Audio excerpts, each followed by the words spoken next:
ইসরায়েলে ক্ষেপণাস্ত্র হামলার সমাপ্ত ঘোষণা করেছে ইরান। স্থানীয় সময় বুধবার ভোরে তেহরান জানিয়েছে, পরবর্তী সময়ে কোনো উস্কানি না এলে ইসরায়েলের ওপর আর হামলা চালানো হবে না।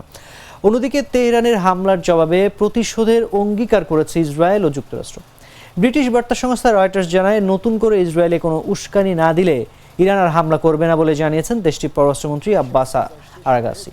সামাজিক যোগাযোগ মাধ্যম এক্সে দেওয়া একটি পোস্টে তিনি বলেছেন, আমাদের কর্মসূচি আপাতত শেষ, তবে ইসরায়েল যদি আবারও প্রতিশোধ নিয়ে যায় তাহলে আমরা উপযুক্ত প্রতিক্রিয়া জানাবো, যা হবে আরও শক্তিশালী। তেল আবিবে মঙ্গলবার 180টিরও বেশি ব্যালিস্টিক ক্ষেপণাস্ত্র ছোড়ে ইরান।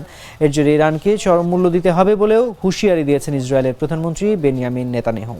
আর ওয়াশিংটন বলেছে, দীর্ঘদিনের মিত্র ইসরায়েলের সঙ্গে তারা এমনভাবে কাজ করবে যাতে মঙ্গলবারের হামলার জন্য ইরানকে চরম পরিণতি ভোগ করতে হয়। ইসরায়েলের ওপর ইরানের এই হামলা ছিল তেল আবিবের সাম্প্রতিক সময়ে সবচেয়ে বড় আক্রমণ। হামলার পর ইসরায়েল জুড়ে সাইরেন বেজে ওঠে, বিস্ফোরণে কেঁপে ওঠে অনেক এলাকা।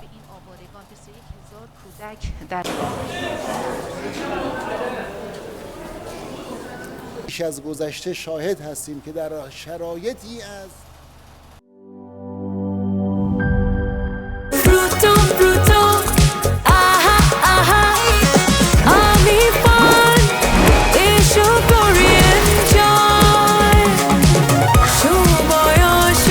প্রাণ ফ্রুটো, সময় অসময় ফ্রুটোময়।